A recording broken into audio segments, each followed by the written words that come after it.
Hey guys, അപ്പോൾ നമ്മൾ രാവിലെ തന്നെ നീറ്റ് റെഡി ആയി ഇതാ ഗോഡോളിലേക്ക് പോകാൻ പോകണം. കമ്പനിക്കാരനെ പിക്ക് ചെയ്യുന്ന ഇടപ്പള്ളിയിലാക്കാനുണ്ട്. അരമണിക്കൂർ ഇതിപ്പോൾ വരാമെന്ന് പറഞ്ഞിട്ട് നിർത്തിയതാണ്. അപ്പോൾ അവനെയും പിടിച്ച് വണ്ടി കയറി നമ്മളിതാ പോയിക്കൊണ്ടിരിക്കുന്നു. അങ്ങനെ ഗോഡോൺ എത്തി സുഹൃത്തുക്കളെ. ഗോഡോൺ എത്തി വണ്ടി വന്നിട്ടുണ്ട്. ലോഡ് ഇറങ്ങുന്നുള്ളൂ. സോ വിഷയമൊന്നുമില്ല, സീനൊന്നുമില്ല. പിന്നെ അകത്ത് കയറി നോക്കിയപ്പോൾ ബില്ല് റെഡി ആയിട്ടില്ല. പിന്നെ എന്ത് നോക്കാൻ, പിന്നെ ഒന്നും നോക്കിയില്ല. അപ്പുറത്തുണ്ടായിരുന്ന നമ്പർ എടുത്ത് 2 അടിയൊക്കെ അടിച്ച് ആരോഗ്യം വേണമല്ലോ. അതൊക്കെ കഴിഞ്ഞ് പുറത്തിറങ്ങിയപ്പോൾ പറയുക ഈ വണ്ടിയല്ല എന്ന് എടുക്കേണ്ടത്, ഈ വണ്ടിയാണ്. അപ്പം ഡബിൾ ഹാപ്പി. അങ്ങനെ സന്തോഷമായിട്ട് ഫുഡ് കഴിക്കാൻ പോകുന്നെങ്കിൽ അങ്ങനത്തെ ആ ഫുഡ് വന്ന് മുട്ടക്കറിയും പൂരിയും.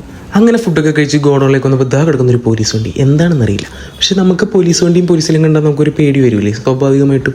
അതൊരു പ്രകൃതി നിയമമാണ്, അതുകൊണ്ടാണ്. അല്ലാണ്ട് നമുക്ക് വേറെ പേടി ഉണ്ടായിട്ടൊന്നുമില്ല. അതൊക്കെ പോട്ടെ, നമ്മൾ വിഷയത്തിൽ നിന്ന് തെന്നുമാറിയിരുന്നു സുഹൃത്തുക്കളെ. അങ്ങനെ നമ്മുടെ വണ്ടി ഇതാ ലോഡായി കഴിഞ്ഞിരിക്കുന്നു. അപ്പോൾ ഗായ്സ്, ഇപ്പം നമ്മുടെ ഒപ്പം വേറൊരു ഭയാണ് വന്നിട്ടുള്ളത്. ഭയ്യ ഹൈ